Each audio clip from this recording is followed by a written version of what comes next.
You're tuned in to Shake, Rattle, and Goal, the official podcast of your Springfield Thunderbirds. Pekka's there on the backhand, scoring the save, rebound in the crease, they score! Hosted by Matt Baker and Steve Forney. A show that's everything Springfield hockey, with interviews including players, coaches, and staff. The Springfield Indians repeat as the Calder Cup champions. Listen to this podcast on all major streaming platforms and wherever you download podcasts. In his first year at the helm, Kevin McDonald and Drew Bannister have the Teamers in the Calder Cup Finals. Watch the podcast on the official Shake, Rattle, and Goal YouTube page at SRG Podcast. And now, here are your hosts, Matt Baker and Steve Forney. And this episode number 5.5 of season 3 of the SRG podcast, brought to you by our friends at the TDS Center for Communications and Social Learning in Amherst at tdsspeech.com, by our friends at the MassCon United Training Center in Agawam, mcutrainingcenter.com, and by our friends at Landscaping That Fits. Remember, use the promo code SRG20 to get 20% off of your services for the year 2026. Alongside Matt Baker, I'm Steve Forney. How are you, Matt? I'm doing well. How are you? I'm good. I don't know about yours, but my wife was shocked when she found out that the people wanted to hear me talk more. She didn't know that was actually humanly possible. So I think fans, what we wanted to do, I'm sure people realize this. We listen back to our shows. I think main reason I do it is as a broadcaster, you just get better. It's like double checking your work. You just try to get better every show. And I think it was just very downtrodden and sad and kind of angry. And I think this whole fan base and this team, and I think maybe even us, just need a little bit of positive energy. And so we just wanted to come on for, I don't know, a little while here and just let's talk about the good things that we have going on. Let's see if we can add some good juju and a little positivity and see what we can build on here as we head into a busy weekend. So Matt, I guess we'll start with the biggest news of the week, right after we recorded, of course, is Milan Lucic signing here in Springfield, which is, I think, incredibly unique and really awesome. And I'm already, my phone's been blowing up. Hey, can you give me tickets for Friday? I'm like, no, I'm not going to get buy your own. But what are your thoughts on Luch coming here to Springfield? So we both did a quick, first impression reaction, immediate reaction to this. And I've had time to kind of think about it and settle. I'm actually, the more I think about it, very optimistic and very happy with how the front office handled this. I think for a few things. You're always worried about a player being sent down to the AHL. How will they handle it? Will they be disgruntled? Will they be angry? This doesn't appear even to be that. It's a PTO. Right? So, folks, what that means is he's trying out. Maybe he makes it. Maybe he doesn't. If he makes it, he's on the team. If he doesn't, and right. So, I have faith that he's going to be evaluated not just with skill, and he's 37. So, is he going to be the same Lucic that was my favorite player in the NHL in 2010 or whatever year it was, 2010, 2011? No, that's not what I'm expecting. But, if he comes in and I'm just in general, right? If he comes in with a negative attitude and not a good locker room presence, he doesn't make the team. So this is not a situation where, let me throw out Vrana, where here's a guy who still wants to be in the NHL, is unhappy. I saw him with my own eyes at practice, not be the best player on the ice at practice. And you're like, you are the best player on this team right now. You're the best player in this arena. Why are you not dominating at practice? And we think that carried over into games, that sort of negative attitude. To me, what I hope and what I think, and even Lucic gave a little presser today from the Thunderdome, he's happy. He's excited. He feels like he's back here in Massachusetts where he played his best hockey in Boston. And this is a very similar, a lot of overlap in the fan base, right? So I think this is a home run. And we were critical of the moves made Monday afternoon because we're like, where's the end game? What are we doing? Right. And it's poor timing. We record on a Monday night, and so I think my son's phone is ringing. We record on Monday night, so we can only react to what's happening. And then Tuesday, the news breaks, and you're like, wait, this kind of makes a little bit more sense now. And you're like, I see. Right. And so now, look, we want to do this quick. I talk a lot. I'm rambling, but good move. I like it. Low risk, high reward. If it doesn't work out, it simply doesn't work out. Yep. And that's it. If it doesn't work out, it doesn't work out. I'm glad you mentioned Verana, and I kind of feel the same way about James Neal. And I know James Neal coming down actually worked out because he did buy in. But again, he was supposed to be part of the Blues picture. Was it the Blues or was that the Panthers? Panthers at the Panthers. So he was supposed to be part of their picture and ended up getting sent down and clearing. And I think this goes a lot of ways. It's like, how do you get rid of somebody who's such a huge fan favorite in Springfield? How do you do that to your fan base? Is what I said earlier in the week, by one-upping it and bringing in Milan Lucic. I mean, there's a reason why the Providence games are the most well attended in Springfield, because you're right. This is a double fan base of Boston Bruins and the Thunderbirds, and you are absolutely hitting everybody right in the nostalgic feels with this one. Love it. And you're right. I think you don't expect him to go out there and score 30 goals. I don't think that's going to happen. But the leadership, the energy, the attitude, the preparation, taking care of your body, those are all things that he can sort of push forward on these young guys. And I don't mean to. I'm going to say this sort of. He went into the player assistance program for what happened, and if I know anything about those sort of situations, everybody comes out of it better than they went in, and more positive. Their attitude changes. Their they change, and to have, like you said, him come in here with that energy and that excitement and that willingness to be here, I think is going to go a long way, and it's really going to rub off on the young guys. And I agree. I think it's a total home run. If it doesn't work out, it doesn't work out. The interesting thing to me is this is a good Ryan question. If he comes down and he plays really well and St. Louis has an injury and they call him up because he's on a PTO, because he was on a PTO in the AHL, I don't think he has to clear waivers. Not that I'm worried about anybody taking him necessarily, but I think you kind of have him under control. So worst case scenario, you cut him and it doesn't work out. Best case scenario, he's a total home run, and now, we're adding it to the mix of young talent that we already have, And I kind of feel the same way about Callie Rosen, because I was kind of like rolling my eyes like, Callie Rosen, because I really like Schooneman. Right. But kind of the same thing. I mean, between the two of them, they have like 1,500 NHL games experience. Yep. Yeah. And that is so huge when you have a team with Pekarchik and Stützle, who I know was hurt, and all these young, Stenberg and all these young guys.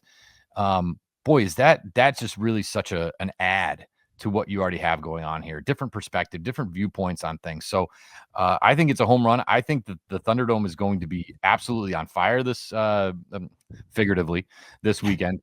And I think this is a great, great move for this team. I think it re-energizes. I do think we talked about this in one of our first or second episodes, right after Ellis had been claimed by Buffalo, right? And as fans, there was it took some of the air out of our sails. Is that how the saying goes? The wind. Yeah, but wind, right? Like I don't know how you feel a bit deflated. You're like, oh. And the way the season started is going, you're like, ooh, this is okay, right? So we talked about sort of where's that energy, where's that electricity coming from. It will be there this weekend with Lucic. And I'll add this, and kind of then I want to ask you a question. Sure. Don't forget Wagner, another NHLer, right? And how he plays into this. And to talk to as far as the contract goes, and I think this is probably a Ryan question to follow up, but let me just share how I think it could play out. Technically, he had his chance. The Blues signed him to a PTO. It didn't work out. Now he was on the bubble, so And he got hurt, and he got injured. Yeah, And so he was able to kind of stay in the St. Louis umbrella while recovering from that injury, right. which I think is what allows him to be down here. Well, I thought this was like the PTO with St. Louis came and went, and then he's basically like free agency, but still in our wheelhouse. And then it's like, hey, let's do this and let's sign him to our PTO. So if it works, if it doesn't work out, you kind of are cutting ties with him, and it doesn't work out. Let's assume it's going to work out, because I think it does. It sounds like it will. He's motivated and excited to be here in Massachusetts playing hockey again. Now it's up to what kind of contract does he actually get? Will he get an AHL deal, or will it be a two-way with St. Louis? Because he's starting here, if he got a call up, I think I think he'd have to sign an AHL deal in order to be able to go back and forth. I would. Well, a two-way deal. Unless I have it backwards. I probably have it backwards. An AHL deal, as I understand it, is what like Sam Bitten was on. Pekka is on an AHL deal. He is paid by the Thunderbirds. Most other guy, Loof, is a two-way deal. Wagner's a two-way deal, right? Like Schooneman everybody was else, a two-way deal. Yeah, right? Schooneman was a two-way. Skinner's a two-way deal. Now, when you're on that two-way deal, I think it would be similar to like the Ethan Frank situation in Hershey last year, where the call up was made and then you would basically have to be sent back down within X amount of games. Like you're only given a free pass to so many, where you'd have to be sent back down without having to clear waivers. If you're kept up in the NHL over, and I don't know the exact number, then you would have to clear back waivers when you're sent back down. Timing of it matters, though. Is it 12? I think timing matters, and I think I think this is what St. Louis was trying to do with Ellis, is like, if you time it where teams already have their rosters and they're in a groove and they're not like, why am I bringing in a bottom six forward to work practice for me who might be upset about leaving our organization? The guy just wants to play hockey. Like, why potentially bring that in and deal with it? I'm just going to keep my team as is. And I think so timing matters there. I think St. Louis was trying to do that with Ellis, where you already have your goalie and your backup goalie. You're not going to carry three. That's what the thinking was. Well, theory, yeah, right. But in theory, right, and that kind of makes sense. If you send them down too early, where a team will have an opportunity to claim them and then give them a workout, and then you're guaranteed not to have them. So, I think that's how it would work with LOOOOCH after the PTO. I think after this weekend, you either got to sign them or you move on, and then you go from there. Here's my question to you. Sure. Let's make predictions. Where does he play? So I would probably have him. I would have him picked on like a third to fourth line to start, sort of capping on the second line. Mm-hmm. But I think that he would be a phenomenal, like, parked in front of the goalie in the power play. Right. Like, I think that would be a home run. I mean, that's just like the old garbage goals. The guy's awesome at scoring garbage goals, and those are my favorite kind of goals. You can have all your snipes and sellies. I like the garbage goals, the ones that are effort and work hard. So I would probably, I think he's a left winger. I think he has played some on the right side, but he's mostly on the left side. So, and the problem is you have a lot of guys there. Pekarchik's on the left side, Stenberg's on the left side, but can play center. So, I would sort of have him, you got that line, the Pekka, Luff, Alexandrov. Mm-hmm. And then you're going to have what I hope is McGing and Peterson and Robertson, because I really like that line, even if it's Pekarchik. And then your next line, you are looking at Stenberg. You're looking at who would be a center? Wagner. But he's going to... those two guys that you almost want to break up because of the experience that they both have. Spread that experience throughout the lineup. So I'm not sure. I think, though, I like him on the third line. The reason why I wouldn't want him necessarily on the fourth, and I don't know how he looks, right? But the way Connor Walchuk has used his fourth line in sort of moving pieces around, and like let's say it's a fourth line with Stenberg, Peterson, and Kessie. It's like, all right, well, Kessie's not getting every fourth line, so basically it's like a makeshift kind of thing. I would like to see him with a little bit more consistency. And if you put LOOOOCH and Wagner on a third line, I'm coming at it from I agree with you. That is a whole lot of experience and wisdom on that line. Now I'm thinking, all right, who are you kind of matching against Bridgeport's third line? Are those guys going to be a little, I got to go up against who? Like, could that be there? And sort of play that. So if you put a Stenberg, excuse me, because he's played a little bit of center. That's the only thing. I don't know who that third line center would be, but if you put Wagner on the right and LOOOOCH on the left, I would really like that. And I agree with Stenberg in the you. middle. Whew. That'd be fun. That's I'm like, if that's your third line, I don't care what you do in the fourth line, mix it around. Have fun with it. Have fun with it. Let these guys play and let LOOOOCH, just let them loose. And even a guy like Sasuyev, too. But that's who's the big guy? Jet Jones, who's just massive. Yep. And I think he's playing well. I mean, he's 6'3", LOOOOCH is 6'3", Kessie's a monster, Peterson's a monster.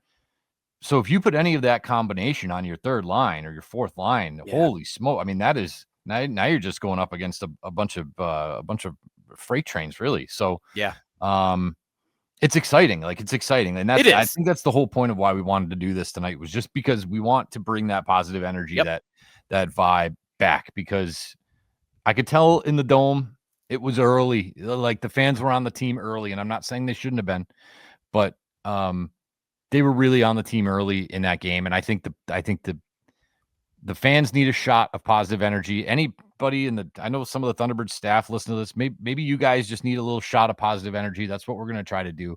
Yeah. That's what we're trying. Well, this to is do it, here. right? Yeah.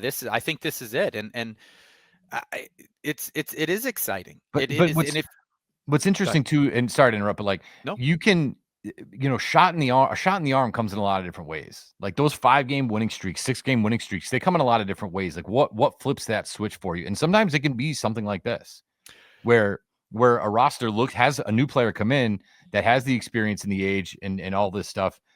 And now it's like, well, I mean, we can't lose for this guy. And sometimes that's all it takes. And so maybe this is the shot in the arm that the team needs to sort of right the ship.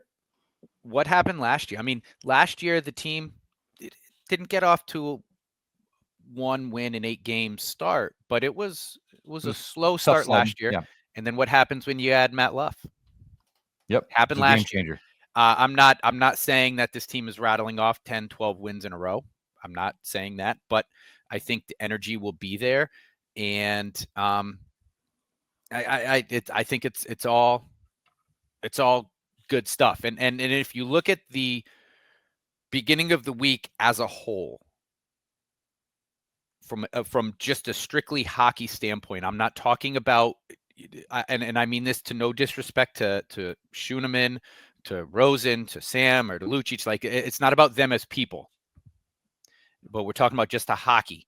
What you did was you swapped defensemen with a team who, in my opinion, I said this earlier, it's kind of like just a sideways move. Maybe it was good for both players. Change of scenery.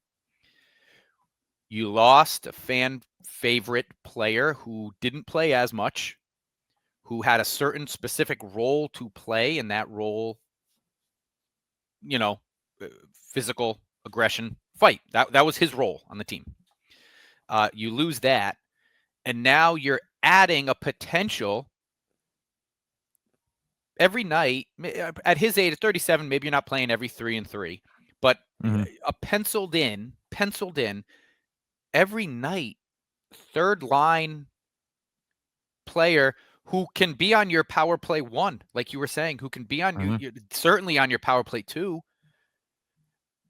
So if you're looking at net gains, are you a positive or negative net gain after these the week acquisitions after the week? You're plus. You are, and I mean this to no disrespect to Sam, who we've talked about as just as a stand-up guy, as a human being. You couldn't ask for somebody to embody what Springfield is about more than him. But from what you're going to get on the ice, you're net plus, you're plus 100. I mean, and again, I mean that to no disrespect to any player. Hey, I think if you asked Sam, what would you rather have on your team, Sam Bitten or Milan Lucic? I think Sam would say Milan Lucic. Fair, and I mean that sort of tongue in cheek, but no, I look, I love Sam, and the reality of the situation is that you net gained this week, big time. Yeah. Yep. And it is just amazing how I sort of sat there and I was like, what move can they make that will get the fan base back after the Sam Bitten trade? And I couldn't come up with one, but they did. Yeah. I mean, they did. Yep. Like, this is going to be a home run in spring. Everybody's talking about. I have people.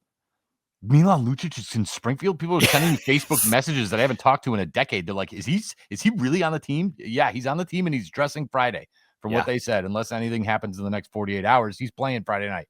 Yep. So I expect a sellout. I expect the place to be like when when a baseball team signs like a Japanese pitcher and then like it's like the World media Series frenzy. game one. Yeah, I kind of expect a little of that. And I'll bet that press conference, I haven't had a chance to watch it and hear what he said, but I'll bet the press corps tripled. Yeah.